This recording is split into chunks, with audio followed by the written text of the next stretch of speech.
Sir की जो प्रक्रिया है उसका भी तोड़ निकाल लिया इन लोगों ने। ये बात तो साफ साफ दिखी ना भाई, करोड़ों लोगों के 15 साल में पिताजी बना दिया, 40 साल में दादा, 40 से भी कम में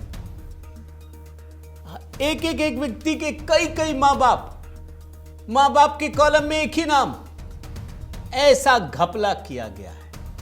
अब इनको तकलीफ हो रही है कि आपने बंगाल के लिए माइक्रो ऑब्जर्वर क्यों नियुक्त की, बाकी में क्यों नहीं की। इनकी परेशानी आपको दिखा रहा हूं, जरा सुनिए। आप selectively micro observer, district observer खाली बंगाल में क्यों लगा रहे हैं, बाकी स्टेट में क्यों नहीं लगा रहे? अच्छा, ये चोरी तो ये भी बोलेंगे, ईवीएम तो बोल नहीं सकते भाई, ईवीएम से ही 3 बार से जीत के आ रहे हैं, हर चुनाव ईवीएम से ही होता है। तो ये बोल रहे हैं वोटर लिस्ट पे नजर डालिए, वहां चोरी हो रहा है। गजब चल रहा है काम।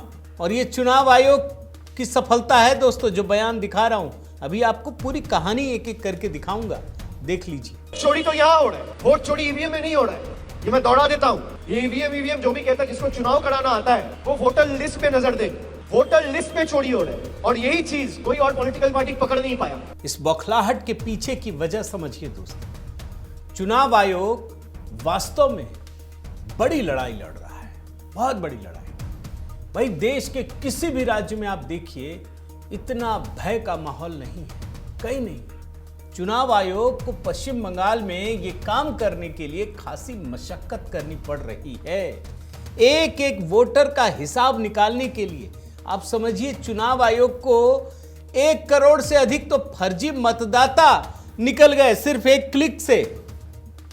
इनको लग रहा है बस भर दो फॉर्म, भरे जाओ भर दो भाई। आजकल तो आर्टिफिशियल इंटेलिजेंस का जमाना है, एक ही बार में पकड़ में आ जाता है। अब टीएमसी को यह समझ में नहीं आ रहा है कि यह कैसे हो गया, और इसी प्रक्रिया को डिरेल करने के लिए दोस्तों आप सोचिए, इस देश के इतिहास में आज तक जो नहीं हुआ वो हो रहा है। पश्चिम बंगाल में चुनाव आयोग को डराने के लिए, उसके अधिकारियों को डराने के लिए, कि जैसे कहते हैं ना कि जो सबसे बड़ा आदमी होता है उसी को लपेट दो तो बाकी तो अपने आप डर जाएंगे। इन्होंने सीधे आप समझिए मुख्य निर्वाचन आयुक्त और बंगाल के चुनाव अधिकारी दोनों के खिलाफ, यानी ज्ञानेश कुमार मुख्य चुनाव आयुक्त और राज्य के चुनाव अधिकारी मनोज अग्रवाल, इन्हीं दोनों के खिलाफ बंगाल में एफआईआर दर्ज कर दी।